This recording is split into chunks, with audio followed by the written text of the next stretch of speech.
নমস্কাৰ সকলোকে সুমলান চেনেলৰ অন্য এটা ভিডিঅ'লৈ স্বাগতম জনাইছোঁ। আজি আমি ক্লাছ 6 হিন্দী চেপ্টাৰ 11 প্ৰকৃতিকা সন্দেশ পাঠটিৰ কুৱেশ্যন এনচাৰসমূহ আলোচনা কৰিম। যদি প্ৰথমবাৰৰ বাবে আমাৰ এই চেনেলত আহিছা তেতিয়াহ'লে চেনেলটো প্লিজ ছাবস্ক্ৰাইব কৰি বেল আইকনটো প্ৰেছ কৰিবা যাতে আমাৰ ভিডিঅ'সমূহ তোমালোকে সঠিক সময়ত পোৱা। প্ৰকৃতিকা সন্দেশ কবিতাটো এটি প্ৰকৃতিমূলক কবিতা। আহাচোন আমি কবিতাটোৰ কুৱেশ্যনৰ মাজলৈ যাওঁ। প্ৰথমতে দিয়া আছে কবিতা কা ভাৱ ভাৱ কে সাথ বাচন কৰো। অৰ্থাৎ কবিতাটো ভংগীমাৰে সৈতে পৰিৱেশন কৰিব কৈছে। নেক্সট দিয়া আছে आओ ऐसे ही एक অন্য কবিতাকে कुछ पंक्तियां दोहराए। অৰ্থাৎ এনেকুৱা প্ৰকৃতিমূলক আৰু এটা কবিতাৰ কেইশাৰীমান पंक्ति गाब दिसे। देखो कोयल काली है पर मीठी है इसकी बोली, इसने तो कुक कुक कर आमों में मिश्री घोली। 3 নম্বৰতে তোমালোকক দিছে खाली जगह हो कि फूर्ति करो। অৰ্থাৎ কেইশাৰীমান पंक्ति ইয়াতে দিছে, তাৰ মাজতে খালী ঠাই দিছে। সেই কবিতাটোৰ পৰা বিচাৰি খালী ঠাই এখন পুৰাব লাগে। কত দিয়া আছে पर्वत कहता शीश उठाकर, खाली ঠাইখন হ'ব शीश। तुम भी उसे बन जाओ, सागर कहता है लहरा कर मन में गहराई लाओ। ইয়াতে খালী ঠাই কেইটাত শব্দকেইটা ভৰাই থোৱা আছে, তোমালোকে লিখি ল'বা। খ पंक्तिটোত দিয়া আছে पृथ्वी कहता है और पृथ्वी कहती धैर्य ना छोड़ो, कितना ही हो सिर पर भार, नभ कहता है फैलो इतना, ढक लो तुम सारा संसार।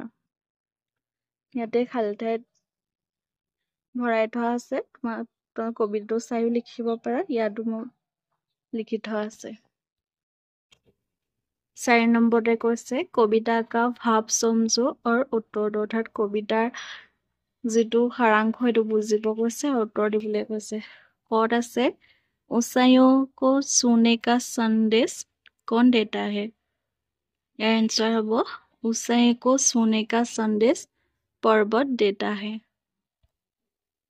खत আছে मन में गभीरता लाने का संदेश कौन देता है। उत्तर হ'ব मन में गभीरता लाने का संदेश सागर देता है। ग धीरज रखने का संदेश कौन देती है। आंसर হ'ব धीरज रखने का संदेश पृथ्वी देता है। 5 নম্বৰ দিয়া আছে निम्नलिखित प्रश्नों के उत्तर लिखो। कत দিয়া আছে प्रकृति का संदेश कविता के कवि कौन है। आंसरটো হ'ব प्रकृति का संदेश कविता के कवि हैं श्री सोहनलाल द्विवेदी। नेक्स्ट दिया আছে तरंग हमें क्या संदेश देती है। आंसर হ'ব तरंग हमें अपने मन में मीठी मीठी कोमल उत्साह भर लेने का संदेश देती है। नेक्स्ट क्वेश्चन ग पाठ के आधार पर प्रकृति के 4 उपादानों के नाम लिखो। पाठत जी प्रकृतिर 4টা उपादान दिसे तार नाम लिखिब কৈছে। आंसर হ'ব प्रकृति के 4 उपादानों का नाम है 1 आकाश, 2 सागर, 3 पर्वत, 4 पृथ्वी। घ दिया से आकाश हमें क्या संदेश देता है। उत्तर হ'ব आकाश हमें यह संदेश देती है कि हमारे विशाल हृदय की कोमलता से सभी को अपना प्यार बांटना चाहिए। आकाशे আমাক কি বাৰ্তা দিয়ে সুধিছে। ইয়াৰ এনসাৰটো হ'ব আকাশে আমাক আমাৰ বিশাল হৃদয়ৰ কোমলতাত চবকে ভাল পোৱা বিতৰণ কৰিবলৈ কৈছে। 6 নম্বৰতে কৈছে आओ बातचीत करे प्रकृति और प्राणियों में गहरा संबंध है অৰ্থাৎ প্ৰকৃতি আৰু জীৱ-জন্তুৰ মাজত গভীर সম্বন্ধ আছে पृथ्वी पर जीवन धारण के लिए प्रकृति ने सभी प्राणियों को हवा पानी वन पर्वत पेड़ पौधे आदि दिए हैं অৰ্থাৎ প্ৰকৃতিত জীৱন ধাৰণ কৰিবলৈ প্ৰকৃতিয়ে আমাক পানী বন পৰ্বত গছ গছনি সকলো দিছে परंतु आज मनुष्य प्रकृति के इन उपादानों की सुरक्षा पर विशेष ध्यान नहीं देता किंतु আজি মানুহে प्रकृतिर সেই উপাদানসমূহৰ ওপৰত বিশেষ ধ্যান দিয়া নাই फलस्वरूप हमारा पर्यावरण प्रदूषित होता जा रहा है তাৰ পৰিণাম ফলস্বৰূপে আমাৰ কি হৈছে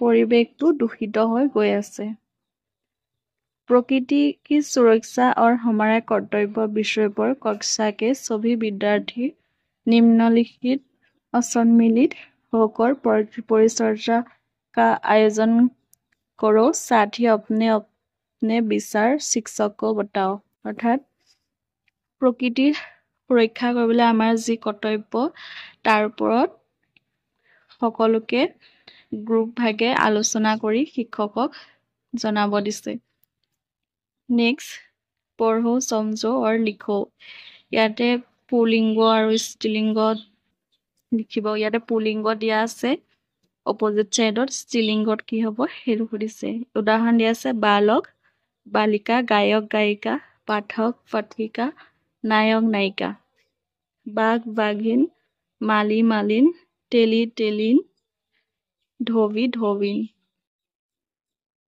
8 নম্বৰতে আছে आओ रेखा खींचकर समार्थक शब्दों को मिलाए অৰ্থাৎ তলত